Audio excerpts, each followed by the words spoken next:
నిహారిక, కృష్ణబాబు, మాయ పక్కకు వెళ్ళి మాట్లాడుకుంటూ ఉంటారు. మీరిద్దరూ నాకు సపోర్ట్‌గా ఉండటం వల్ల నా చేతుల్లో 2 ఆయుధాలు ఉన్నట్టుగా అనిపిస్తుంది. మీ సపోర్ట్ నాకు ఎప్పటికీ ఇలాగే ఉండాలి. అప్పుడే నేను అనుకున్నది సాధించగలుగుతాను అని మాయ నిహారిక, కృష్ణబాబులకి చెప్తూ ఉంటుంది. అవును మేడం. మా సపోర్ట్ మీకు ఉండటం వల్ల మీకు మంచి జరుగుతుంది. కానీ మాకే మీ వల్ల ఎలాంటి మంచి జరగలేదు. మా శ్రీకర్ మీ మెడలో తాళి కట్టగానే నా పేరు మీద 1,00,00,000, నా బంగారం పేరు మీద 1,00,00,000 వేస్తా అన్నారు. కాలం అనుకూలించలేదు. శ్రీకర్ మీ మెడలో తాళి కట్టలేదు. మీరు వేస్తా అన్న డబ్బులు మా అకౌంట్లో పడలేదు. దేవత కనికరిస్తుందిలే, ఏదో ఒక రోజు మా అకౌంట్లోకి డబ్బులు వస్తాయనుకుంటే ఇప్పటి వరకు అది జరగలేదు. వయసు మీద పడుతుంది. ఆ తర్వాత మీరు మా అకౌంట్లో డబ్బులు వేసినా కూడా ఉపయోగం ఉండదు మేడం అని కృష్ణబాబు చెప్తూ ఉంటాడు. మీరు చెప్పింది కరెక్టే కృష్ణ గారు. నేను శ్రీకర్తో తాళి కట్టించుకోకపోయినా మిమ్మల్ని సాటిస్ఫై చేసుంటే బాగుండేది. త్వరలోనే మీకు మంచి జరిగేలా చేస్తాను. మిమ్మల్ని సాటిస్ఫై చేస్తాను.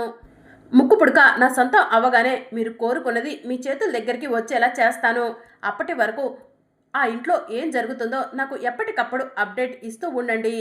ఆ అవని నెక్స్ట్ ప్లాన్ ఏంటో కూడా నాకు తెలియజేయండి అని మాయ నిహారిక, కృష్ణబాబులకి చెప్తూ ఉంటుంది. సరే మేడం, ఆలస్యం అవుతుంది.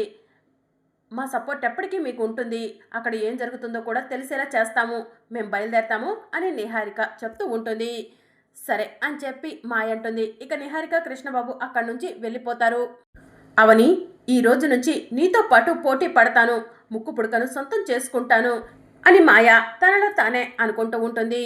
ఇక మరోవైపు వేదవతి కుటుంబ సభ్యులంతా కూడా సమావేశమై మాట్లాడుకుంటూ ఉంటే నిహారిక, కృష్ణబాబు పక్కపక్కమని నవ్వుకుంటూ ఇంట్లోకి వెళ్తూ ఉంటారు. ఆగండ్రా అని వేదవతి కోపంగా గట్టిగా అరుస్తుంది. ఏంటమ్మా, పెద్దరాయుడి సినిమాలో పెద్దరాయుడు అరిచినట్టు అరిచావు అని కృష్ణబాబు అడుగుతూ ఉంటాడు.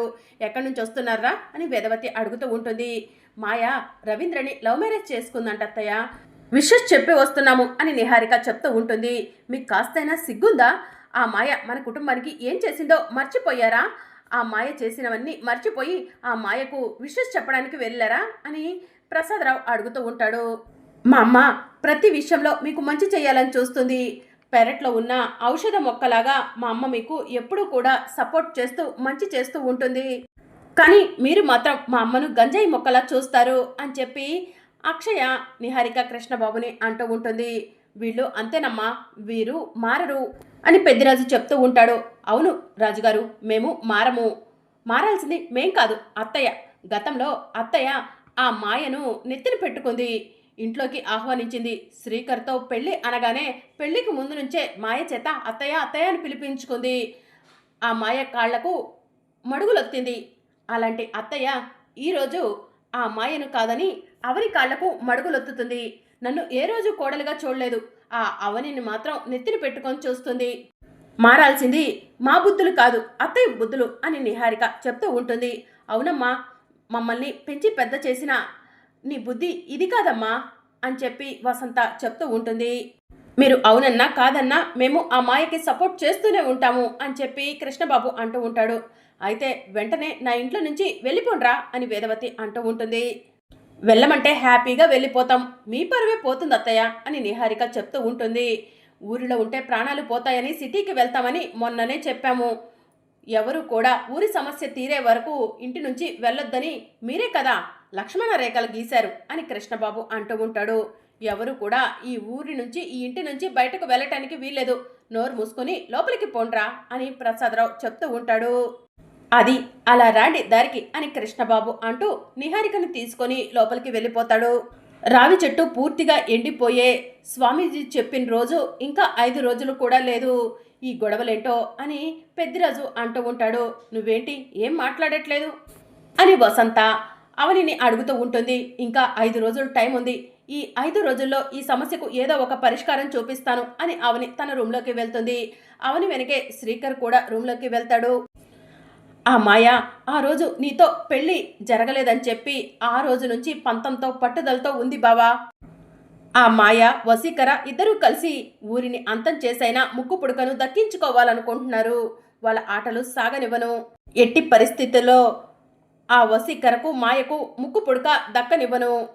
ఆ వసీకరను అంతం చేసిన తరువాతే నేను ఈ ఊరి నుంచి బయటికి వెళ్తాను అని అవని శ్రీకర్తో చెప్తూ ఉంటుంది. నరకాసుర వధ జరిగిన తరువాతే దీపావళి జరుపుకుంటాము. అలాగే ఆ వశీకర వధ నా చేతుల్లోనే రాసి పెట్టుంది. ఇది నేను చెప్తున్న మాట అని అవని కోపంగా చెప్తూ ఉంటుంది. ఇక మరోవైపు ఆ మాటలను వశీకర తన కోటలో ఉండి వింటూ ఉంటుంది. ఏయ్ అవని, నీ బలం, నీ శక్తి, ఈ ఊరైతే నా వెనక భూత ప్రేత ఆత్మలు ఉన్నాయి. నీ శక్తికి మించి నన్ను ఏదో చేద్దామనుకుంటున్నావు. నువ్వు అనుకున్నది ఏది కూడా జరగనివ్వను అని వశీకర తనలో తానే అనుకుంటూ ఉంటుంది. ఇక అప్పుడే వశీకర దగ్గరకు మాయ వెళ్తుంది. మాయను చూసిన వశీకర, ఈరోజు ఏదైనా పండగ లేకపోతే ఏదైనా ఫంక్షనా, ట్రెడిషనల్గా వచ్చావు అని అడుగుతూ ఉంటుంది. ఇదిగో ఇదే నేను ట్రెడిషనల్గా కనిపించడానికి కారణం అని మాయ తన మెడలో ఉన్న మంగళసూత్రాన్ని వశీకరకు చూపిస్తూ ఉంటుంది. ఏంటిది, ఎవరు కట్టారు అని వశీకర షాకింగ్గా అడుగుతూ ఉంటుంది. అనుకోకుండా కొన్ని కారణాల వల్ల నా పెళ్లి జరిగిపోయింది అని మాయ చెప్తూ ఉంటుంది. గతంలో వేదవతి ఇంటికి కోడలు అయితేనే ముక్కు పుడక దక్కుతుంది కాబట్టి శ్రీకర్ని పెళ్లి చేసుకోవాలనుకున్నావు, కానీ ఈ హఠాత్తుగా పెళ్ళేంటి అని వశీకర మాయను అడుగుతూ ఉంటుంది.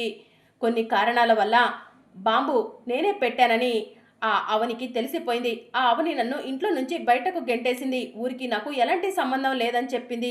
అందుకే ఊరితో సంబంధం పెట్టుకోవడం కోసం నేను జగన్నాథం గారి మనవడు రవీంద్రను పెళ్లి చేసుకున్నాను అని మాయ చెప్తూ ఉంటుంది. 4 రోజుల్లో మనం అనుకున్న పనులన్నీ పూర్తయిపోతాయి. ఆ తరువాత ఈ బంధాలకు కట్టుబడి ఉండటం కుదరదని నీకు తెలుసు కదా మాయా అని వశీకర అడుగుతూ ఉంటుంది. ఇది నా దృష్టిలో బంధమే కాదు. నేను ఈ ఊరిలో ఉండటం కోసం ముక్కు పుడకను మనం అనుకున్న విధంగా దక్కించుకోవడం కోసం మాత్రమే ఆ రవీంద్రతో తాళి కట్టించుకున్నాను అని మాయ వశీకరకు తాళి చూపిస్తూ చెప్తూ ఉంటుంది. 5 రోజుల్లో మనం అనుకున్న పని అనుకున్నట్టుగా జరిగిపోతుందా వశీకర అని మాయ అడుగుతూ ఉంటుంది. అందుకే నేను ఒకటి ఆలోచించాను. నేను పల్లెటూరులోకి వద్దామనుకుంటున్నాను అని వశీకర చెప్తూ ఉంటుంది. పల్లెటూరులోకి వస్తావా? పల్లెటూరి ప్రజలందరూ రాళ్లతో కర్రలతో నీపై దాడి చేస్తారు అని మాయ చెప్తూ ఉంటుంది. మాయా, నేను చెప్పేది విను. నేను చెప్పింది చెప్పినట్టు పల్లెటూరి ప్రజలకు చెప్పు అని చెప్పి వశీకర చెప్తూ ఉంటుంది. సరే వశీకర, నీ ఇష్టం అని చెప్పి మాయ అంటుంది. ఇక అవని ఒంటరిగా కూర్చొని ఉంటుంది. స్వామీజీ చెప్పిన రావి చెట్టు 5 రోజుల్లో నలుపు రంగులోకి మారిపోతుంది. అదంతా కూడా ఆ వశీకర ప్లానే అయి ఉంటుంది. అది సరే కానీ జడలమర్రి దగ్గరకు వెళ్ళిన అతన్ని జడలమర్రి తనలోకి ఎందుకు లాక్కొని ఉంటుంది? నేను ఆ వశీకరను అంతం చెయ్యాలంటే జడలమర్రి దగ్గర నుంచి నా ఇన్వెస్టిగేషన్ స్టార్ట్ చేయాలి అని అవని తనలో తానే అనుకుంటూ ఉంటుంది. అటుగా ఒక అతను వెళ్తూ ఉంటే, రామయ్య ఒక్క నిమిషం, ఆ రోజు నువ్వు నీ స్నేహితుడే కదా జడలమర్రి దగ్గరకు వెళ్ళింది. జడలమర్రి నీ స్నేహితుడిని తనలోకి లాక్కుందని చెప్పావు, గుర్తుందా అని చెప్పి అవని అడుగుతూ ఉంటుంది. గుర్తు లేకుండా ఎలా ఉంటుందమ్మా? నా స్నేహితుడు నేను ఇద్దరం కలిసి కట్టెలు కొట్టడానికి జడలమర్రి దగ్గరకు వెళ్ళాము. అక్కడ నా స్నేహితుడిని ఆ జడలమర్రి తనలోకి లాగేసుకుంది అని చెప్పి అతను చెప్తూ ఉంటాడు. అయినా మీరెందుకమ్మా ఆ జడలమర్రి గురించి అడుగుతున్నారు అని చెప్పి అతను అవనిని అడుగుతూ ఉంటాడు. నేను ఆ జడలమర్రి దగ్గర నుంచి ఇన్వెస్టిగేషన్ స్టార్ట్ చేద్దాం అనుకుంటున్నాను అని చెప్పి అవని చెప్తూ ఉంటుంది. వద్దమ్మా, అటువైపు అసలుకి వెళ్ళకండి, మీరు మీ ప్రాణాలు పోతాయి, కావాలంటే ఊరంతా కలిసి వెళ్దాము అని అతను చెప్తూ ఉంటాడు. లేదు, నా ఒక్కదాని ప్రాణం పోయినా పర్వాలేదు, కానీ ఎవరికి ఎలాంటి హాని జరగటానికి వీల్లేదు, నేను మాత్రమే వెళ్తాను అని అవని అతనితో చెప్తూ ఉంటుంది. చెప్పాల్సింది నేను చెప్పానమ్మా, ఇకపైన మీ ఇష్టం అని అతను అక్కడి నుంచి వెళ్ళిపోతాడు. ఇక మరోవైపు మాయా, జగన్నాథం, రవీంద్ర ముగ్గురు కలిసి ఊరి చెట్టు కింద కూర్చొని ఉంటారు. అమ్మా, ఎందుకు ఊరి వాళ్ళందరినీ చెట్టు దగ్గరికి రమ్మన్నావు అని జగన్నాథం అడుగుతూ ఉంటాడు. ఊరి వాళ్ళు రాగానే అన్ని విషయాలు చెప్తాను తాతయ్య గారు అని చెప్పి మాయ అంటుంది. పల్లెటూరి ప్రజలంతా కూడా వస్తారు. ఎందుకు జగన్నాథం గారు మమ్మల్ని అందరినీ ఇక్కడికి పిలిపించారు? ఊరికి సంబంధించి ఏదైనా మాట్లాడాలనుకుంటున్నారా అని పల్లెటూరి ప్రజలు అడుగుతూ ఉంటారు. నా మనవరాలు మాయ మిమ్మల్ని పిలిపించింది అని చెప్పి జగన్నాథం చెప్తూ ఉంటాడు. ఏ విషయం గురించి మాట్లాడటానికి పిలిపించారమ్మా అని మాయను పల్లెటూరి ప్రజలు అడుగుతూ ఉంటారు. వశీకర కోట దగ్గరకు వెళ్ళి వశీకరను కోటలో నుంచి బయటకు రప్పించాను. నీ డిమాండ్స్ ఏంటని అడిగాను. నేను రేపు పల్లెటూరి ప్రజలతో మాట్లాడటానికి పల్లెటూరులోకి వస్తానని ఆ వశీకర చెప్పింది. కాసేపట్లో వశీకర ఇక్కడికి వస్తుంది. తన డిమాండ్స్ ఏంటో మనందరికీ తెలియజేస్తుంది. ఆ విషయం గురించే మీకు చెప్పడానికి పిలిచాను అని మాయ పల్లెటూరి ప్రజలకు చెప్తూ ఉంటుంది. ఆ వశీకరణను మీరు ఎవరు కూడా ఏం చెయ్యొద్దు అని మాయ చెప్తూ ఉంటుంది. ఇక గాలి బాగా వస్తూ ఉంటుంది. ఆకాశంలో మెరుపులు ఉరుములు వస్తూ ఉంటాయి. వశీకర జై కాపాలిక అనుకుంటూ పల్లెటూరి ప్రజల దగ్గరకు వస్తుంది. ఏయ్ వశీకర, ఇన్ని రోజులు కోటలో ఉండి మా ఊరిని ఇంతలా ఇబ్బంది పెట్టింది నువ్వే కదా, నిన్ను వదిలిపెట్టము, త్వరగా వెళ్ళి అందరూ కర్రలు తెచ్చుకోండి, ఈ వశీకరను ఊరి నుంచి తరిమేద్దాం అని పల్లెటూరి ప్రజలంతా కర్రలు తెచ్చుకోవడానికి వెళ్తారు.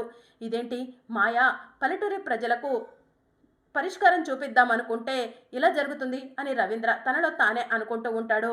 పల్లెటూరి ప్రజలందరూ కలిసి కర్రలు తీసుకొచ్చి వశీకరను కొట్టబోతూ ఉండగా వశీకర తన మంత్రశక్తితో తన చుట్టూ మంటలు వచ్చేలా చేస్తుంది. రండి, ఎవరు వస్తారో రండి, నన్ను కొట్టడానికి వచ్చిన వాళ్ళు ఎవరైనా సరే ఖాళీ బూడిదైపోతారు అని వశీకర చెప్పడంతో అందరూ షాకింగ్గా అక్కడే ఆగిపోతారు. ఇప్పుడు చెప్పమ్మా, ఎవరు నీ దగ్గరికి రారు అని జగన్నాథం అంటూ ఉంటాడు. ఈ ఊరిలో ఎన్ని కుటుంబాలున్నాయి అని వశీకర అడుగుతూ ఉంటుంది. 500 కుటుంబాలున్నాయి అని పల్లెటూరి ప్రజలు చెప్పగానే, మీ 500 కుటుంబాలను నేను ఏమీ చెయ్యను, మీ ఊరంతా కూడా సంతోషంగా ఉండాలన్నా పంటలు బాగా పండాలన్నా అక్షయ్ను నా శవాల కోటలోకి పంపించండి, నేను మీ ఎవరి జోలికి రాను అని వశీకర పల్లెటూరి ప్రజలకు చెప్తూ ఉంటుంది. ఆ మాట వినగానే పల్లెటూరి ప్రజలు జగన్నాథం షాకింగ్గా వశీకర వైపు చూస్తూ ఉంటారు. రేపు రాబోయే అప్కమింగ్ ఎపిసోడ్లో పల్లెటూరి ప్రజలందరూ కలిసి వేదవతి ఇంటికి వెళ్తారు. అమ్మ, రచ్చబండ దగ్గర సమావేశం జరిగింది, అక్కడకు వశీకర కూడా వచ్చింది. ఆ వశీకర మన ఊరిని వదిలి వెళ్ళిపోవాలంటే అక్షయమ్మను శవాల కోటలోకి పంపించమని అడుగుతుంది అని పల్లెటూరి ప్రజలు చెప్పగానే వేదవతి కుటుంబ సభ్యులంతా కూడా షాకింగ్గా చూస్తూ ఉంటారు. అప్పుడే అవని శ్రీకర్ బయట నుంచి వస్తూ ఉంటారు.